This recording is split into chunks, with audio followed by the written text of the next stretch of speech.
ओम नमः शिवाय। जय महाकाल की वीडियो धन संपदा के लिए है कि अगर आपके घर की जो सिचुएशन है, परिस्थिति है, बहुत ज्यादा खराब हो गई है, पैसों के लिए आप बहुत परेशान रहते हैं, कर्जे बढ़ते जा रहे हैं, तो ये वीडियो आपके लिए पूछा। गुरु जी की कथा सुनकर बहुत अच्छे से आपको बताऊंगा।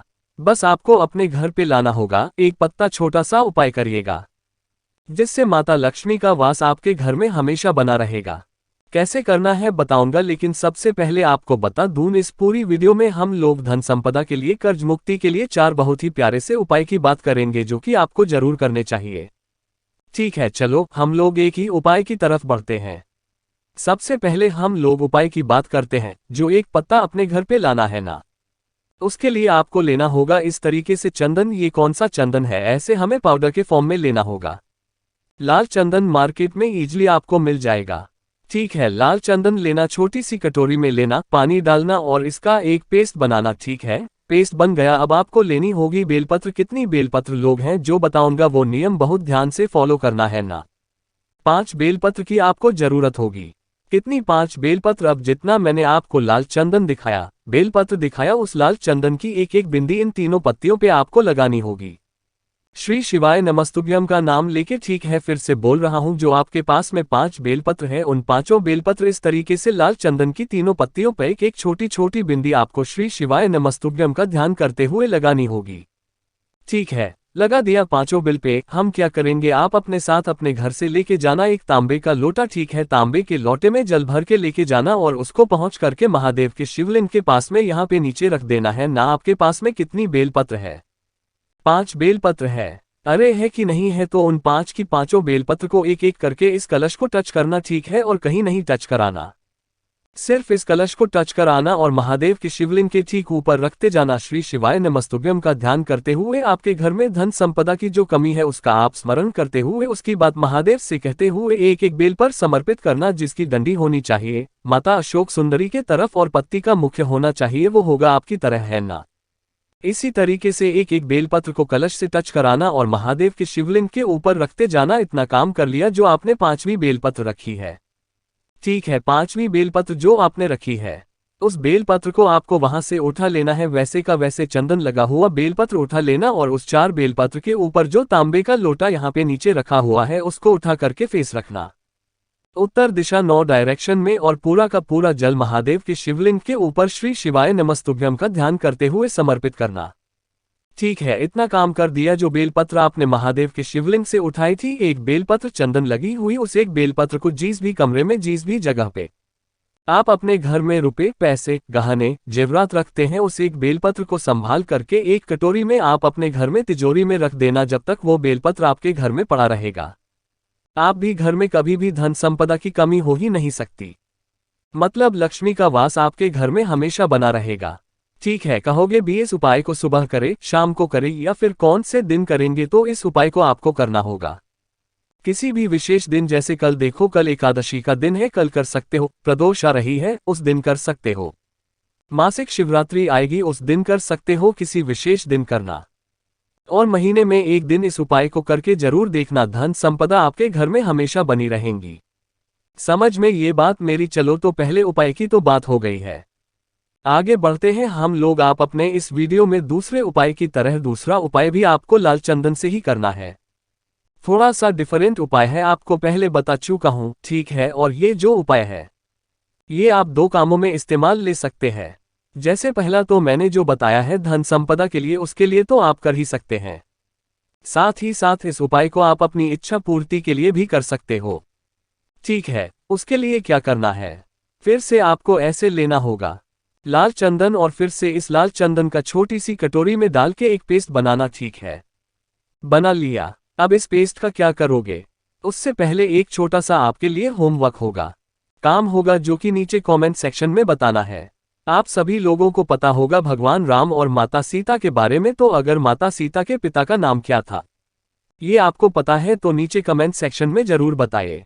ठीक है, चलो अब बात करते हैं इस उपाय की। जो आपके पास में लाल चंदन है ना, आपके पास में बेलपत्र है, लेकिन बेलपत्र लोगे कितनी? आपको लेनी होगी कम से कम 11 बेलपत्र। कितनी गिन करके कम से कम 11 बेलपत्र लेना, 11 से ज्यादा मिल जाए तो बहुत अच्छी बात है। जो बात बताने जा रहा हूँ मेरी बात बहुत ध्यान से सुनना। जो आपके पास में लाल चंदन ना, उस लाल चंदन से इस तरीके से आपको श्री लिखना होगा। जो बड़ी वाली पट्टी होती है ना, उस बड़ी वाली पट्टी पर लाल चंदन से फिर से लिख दे रहा हूँ। ऐसे देखो लिखा गया, ऐसे आपको श्री लिखना, ठीक है। और नीचे के जो दोनों पत्तियां हैं उसको आपको छोटी छोटी बिंदी लगानी है। इसी तरीके से चाहे 11 होते रहो, 15 हो, 17 हो, 101 हो, 108 हो, जितनी बेलपत्र आपके पास में है बेलपत्र लेना, ठीक है। अगर बेलपत्र ज्यादा मात्रा में है तो इस तरीके से बेलपत्र को लिख करके और इसकी माला बना लेना। मतलब अगर 100 से ऊपर बेलपत्र है, 50 से ऊपर बेलपत्र है तो आप माला बना लेना। अगर बेलपत्र आपके पास में कम है, लाइक 3 है, 5 है, 7 है, 11 है, तो आप इसे लिखना और लेकर चले जाना महादेव के शिवलिंग के पास में।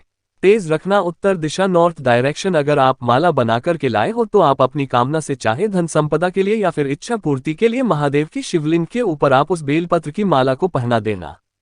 पहला कंपनी ये करना। जो दूसरा काम करना होगा, अगर आप माला नहीं बना पाए हो, आपके पास में बेलपत्र कम है, तो फेस रखना उत्तर दिशा, नॉर्थ डायरेक्शन में। और उस एक बेलपत्र को, मतलब एक एक करके बेलपत्र को महादेव के शिवलिंग के ठीक ऊपर एक एक करके रखते जाना। रखना कैसे है, बहुत बार बचा चुका हूं कि जो डंडी होगी माता अशोक सुंदरी की तरफ और पत्नी का मुख होगा वो होगा आपकी तरह है ना। इस तरीके से समर्पित करना। इस तरीके से करने से आपकी जो विशेष होती है वो तो पूरी होती है। के साथ ही साथ माता लक्ष्मी का वास आप सभी के घरों में हमेशा बना रहेगा। क्योंकि जो मैंने लिखवाया है आपको श्री गुरुजी की कथा से ही सुन के, इस श्री का ही मतलब होता है माता लक्ष्मी का नाम, ठीक है। चलो अब हम लोग आगे बढ़ते हैं इसमें अपने तीसरे उपाय की तरफ, ठीक है। चलो तीसरा उपाय बताने से पहले हमेशा जो बात कहता हूं वो आपको करना है, और वो है कि बेटे को कर दीजिए लाइक। जितनी भी भाई बहन मेरी आवाज पहली बार सुन रहे हैं तो चैनल को सब्सक्राइब करेंगे, ठीक है। पर जो मैंने आपको कहा है कि माता सीता के पिता का क्या नाम था, वो बात नीचे कमेंट सेक्शन में जरूर बताइएगा, ठीक है। अपने तीसरे उपायों की तरफ है ना। जो तीसरा उपाय आपको करना है वो भी आपको बेलपत्र से ही करना होगा। उसके लिए हमें लेना है एक बेलपत्र। लेकिन सबसे पहले समझो इस उपाय को करने के बेनिफिट क्या है, फायदे क्या है। इसका एक फायदा जो बहुत बड़ा है वो है मनोकामना विशेष। इस उपाय को करने से बहुत जल्दी पूरी होती है। आपको जो समस्याएं होंगी, काफी दिनों पुरानी होंगी, वो भी खत्म हो जाएगी, ठीक है। उसके लिए एक बेलपत्र लेना बहुत प्यारी सी।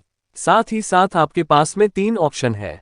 कितने ऑप्शन है? 3 ऑप्शन है। चाहे तो आप देसी गाय का घी, जो गौमाता होती है ना, उनका घी आप चाहो तो ले सकते हो, ठीक है। घी नहीं मिलता है तो आपके घर में शहद तो पक्का होगा। तो अगर शहद भी नहीं मिलता है ना तो ये बहुत ईजी, आपको किसी न किसी पूजा स्टोव पे आपको मिल ही जाएगा, ठीक है। इन तीनों में से तीनों नहीं लेना है।